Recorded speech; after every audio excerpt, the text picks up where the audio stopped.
दोस्तों आपको याद होगा बचपन में जब इंग्लिश के ट्यूशंस लेने होते थे तो इंग्लिश कोचिंग सेंटर ढूंढते थे बच्चे।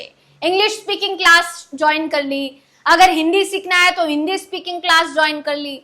इंटरव्यूज में कैसे आपको जवाब देना है, इसके लिए कहीं ना कहीं भाषण कैसे देना है या जवाब कैसे देना है, इसके लिए हम बाकायदा ग्रूमिंग क्लासेस शुरू कर लेते हैं।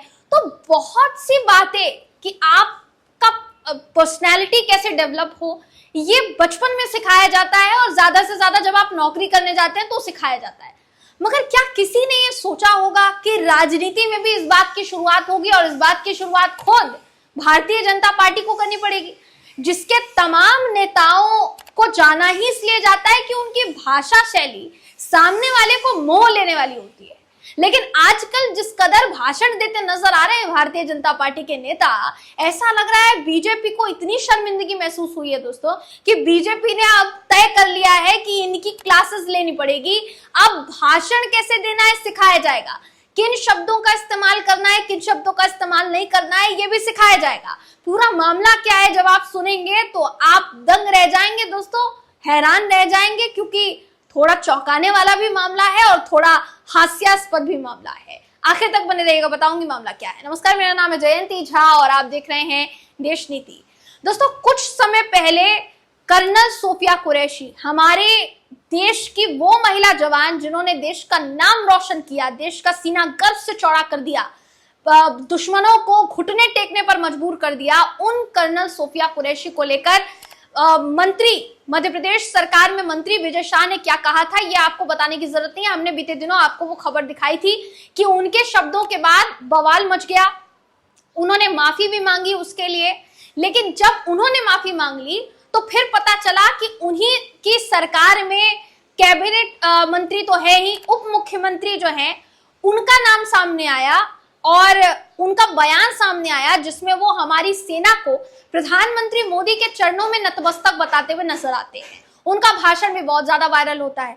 अब दोनों बयानों की वजह से भारतीय जनता पार्टी इस कदर बैकफुट पर आई है, इस कदर शर्मिंदगी महसूस करनी पड़ी है कि अब निर्णय लिया गया है कि बीजेपी अपने नेताओं, अपने मंत्रियों को ट्रेनिंग देगी कि आपको पब्लिक स्पेस पर बोलना कैसे है, आपको बात कैसे करनी है। और ये ट्रेनिंग होने वाली है शुरू अगले महीने यानी जून में ये ट्रेनिंग शुरू होने वाली है। दोस्तों आपकी स्क्रीन पर इस समय वो खबर मैं आपको दिखा रही हूँ, जिसके मुताबिक भाजपा के दिग्गज नेता, मंत्री, विधायक सार्वजनिक बयानबाजियों में किस कदर पार्टी का सर शर्म से झुका रहे हैं, ये किसी से छिपा नहीं है।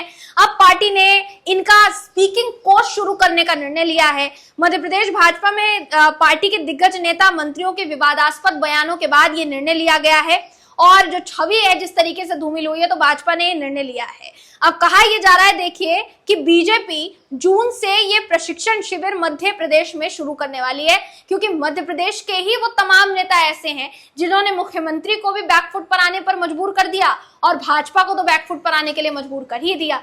क्योंकि विजय शाह का जो बयान का मामला है जो उन्होंने कर्नल सोफिया कुरैशी को लेकर दिया, उनके खिलाफ एफआईआर तक दर्ज हो गई, मामला हाईकोर्ट तक पहुंच गया। हाईकोर्ट ने तल्ख टिप्पणी करते हुए कहा कि एफआईआर बहुत ही साधारण धाराओं में दर्ज की गई है ताकि आगे चलकर ये रद्द हो सके। तो ये सारी चीजें चल रही थी, ऐसे में बीजेपी के लिए स्थिति संभालना इतना मुश्किल हुआ कि अब प्रशिक्षण शिविर शुरू करने वाली है बीजेपी। दोस्तों माना जा रहा है कि जिस तरीके से विधानसभा सत्र से पहले भाजपा अपने विधायक दल की बैठक में तय कर ली थी कि किस तरीके से विधानसभा में सरकार का पक्ष रखना है, विपक्ष को घेरना है, बयानबाजी से बचाना है, जिसके चलते विधानसभा सत्र के दौरान सरकार पर सवाल ना खड़े हो।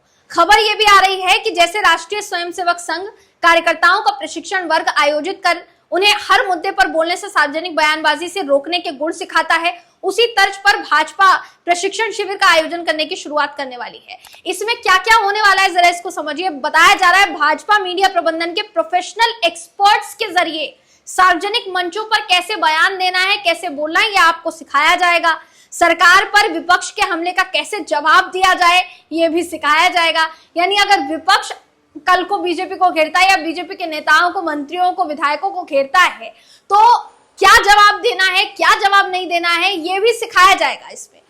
देखिए मैंने आपको शुरुआत में ही बताया, विजय शाह के बयान ने इस कदर तूल पकड़ा कि बीजेपी को यह निर्णय लेना पड़ा है। दोस्तों ये बात हमने आपको पहले ही बताई थी कि विजय शाह का बयान क्या था, लेकिन ये आपको जरूर नहीं बताया था कि विजय शाह के बयान के बाद किस कदर बवाल हुआ और मामला कैसे हाईकोर्ट तक पहुंचा। आपकी स्क्रीन पर इस समय वो मैं दैनिक भास्कर की खबर आपको दिखा रही हूं, जिसके मुताबिक कर्नल सोफिया कुरैशी पर मध्य प्रदेश के मंत्री के विवादित बयान के बाद जो एफआईआर दर्ज हुई, उस पर हाईकोर्ट ने नाराजगी जताते हुए ये कहा कि मंत्री विजय शाह के खिलाफ एफआईआर जो है वो सिर्फ और सिर्फ खाना पूर्ति करने के लिए कर दी गई है। मतलब सिर्फ इसलिए कर दी गई है क्योंकि एफआईआर करने के लिए कहा गया। एफआईआर में ऐसी धाराएं नहीं जोड़ी गई है, एफआईआर को इतना मजबूत नहीं बनाया गया है कि विजय शाह को उनकी गलतियों की सजा मिल पाए कानून के मुताबिक, बल्कि एफआईआर को इतना कमजोर बनाया गया है कि अगर आगे उसको चुनौती दी जाए तो वो रद्द हो सके। यानी कुल मिलाकर ये कहा जा सकता है कि हाईकोर्ट ने इस पर आपत्ति जताई और हाईकोर्ट ने यह भी कहा कि एफआईआर जिस कदर दर्ज की गई है उसको देखते हुए आगे की जो भी इस पर कार्यवाही होगी उसकी निगरानी खुद हाई कोर्ट करेगा। यह भी कहा गया मामले की पुलिस जांच की निगरानी जो है वो हाई कोर्ट करेगा। जांच किसी दबाव में प्रभावित ना हो इसके लिए ऐसा करना जरूरी है, यह भी हाई कोर्ट ने कहा। और छुट्टियों के बाद इस मामले पर सुनवाई आगे की होगी, आगे का फैसला लिया जाएगा। मामले की सुनवाई कौन कर रहा था? मध्य प्रदेश हाईकोर्ट के जस्टिस अतुल श्रीधरन और जस्टिस अनुराधा शुक्ला की डिवीजन बेंच जो है मामले की सुनवाई कर रही थी। 4 पन्नों के आदेश में हाईकोर्ट ने मंत्री विजय शाह को लेकर तल्ख टिप्पणियां की। हाईकोर्ट ने एफआईआर पर नाराजगी जाहिर की। हाईकोर्ट का कहना था कि एफआईआर को पूरी तरीके से देखने पर संदिग्ध के कार्यों का एक भी उल्लेख नहीं मिला, उसके खिलाफ दर्ज किए गए अपराधों के तत्वों को संतुष्ट करता हो जो, और इस तरीके के कई पॉइंट्स जो हैं वो हाई कोर्ट ने बताए। यानी कुल मिलाकर हाई कोर्ट की टिप्पणी के बाद मामला जो है और ज्यादा पेचीदा हो गया कि आप समझ सकते हैं कि बचाने के लिए, अपने मंत्रियों को बचाने के लिए, अपने नेताओं को बचाने के लिए बीजेपी को क्या क्या करना पड़ रहा है। ये पहली दफा नहीं है दोस्तों जब इस तरीके के विवादित बयान की वजह से बीजेपी को शर्मिंदा होना पड़ा है। आपको याद होगा कुछ दिनों पहले हमने आपको वो खबर दिखाई थी जो झारखंड के गोड्डा से सांसद निशिकांत दुबे से जुड़ी हुई थी। निशिकांत दुबे ने एक बयान दिया था सुप्रीम कोर्ट को लेकर। संजीव खन्ना जो कि पूर्व सीजीआई हमारे रहे, हाल ही में रिटायर हुए अपने पद से, उनको लेकर उन्होंने क्या कहा था कि देश में जितने भी गृह युद्ध जारी हैं वो संजीव खन्ना उसके लिए जिम्मेदार हैं, पूर्व सीजीआई। इसके अलावा सुप्रीम कोर्ट को उन्होंने जिम्मेदार ठहराया था। बाद में जब मामले ने तूल पकड़ा, यहां तक कि सुप्रीम कोर्ट मामला पहुंच गया अवमानना की कार्रवाई चलाने के लिए, तो बीजेपी से खुद राष्ट्रीय अध्यक्ष जेपी नड्डा को आगे आना पड़ा और ये कहना पड़ा कि ये उनका व्यक्तिगत विचार है, इससे पार्टी का कोई लेना देना नहीं है। कुल मिलाकर फिलहाल के लिए जो डैमेज कंट्रोल किया जा रहा है पार्टी के अंदर खाने दोस्तों, वो चौंकाने वाला है। अब हाल ही का आप कंगना रनौत का बयान देख लीजिए।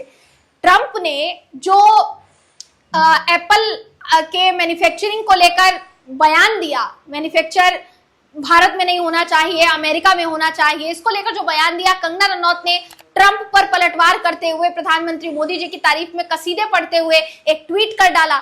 लेकिन फिर वो ट्वीट डिलीट करते हुए कंगना रनौत ये कहती हैं कि मुझे ये ट्वीट डिलीट करने के लिए जेपी नड्डा जी का बाकायदा कॉल आया, बाकायदा फोन आया और इसके बाद मैंने वो जो ट्वीट है वो डिलीट कर दिया है, मैंने इंस्टाग्राम से भी पोस्ट डिलीट कर दी है। यानी क्या भाजपा के अंदर खाने जब किसी नेता की, मंत्री की, विधायक की नियुक्ति होती है तो क्या उसकी भाषा शैली को बिना ध्यान में रखते हुए ही उसको पार्टी के अंदर खाने सदस्यता मिल जाती है? सवाल अब ये भी खड़ा हो रहा है। अब जाहिर तौर पर ये किरकिरी वाली बात है दोस्तों कि बीजेपी को इतने दिग्गज नेताओं के लिए भी प्रशिक्षण केंद्र जो है, प्रशिक्षण शिविर जो है वो शुरू करने पड़ रहे हैं। आप इस पर क्या सोचते हैं? आपकी क्या राय है? कमेंट करके जरूर बताइएगा। अगली वीडियो में आपसे फिर मुलाकात होगी, तब तक के लिए नमस्कार।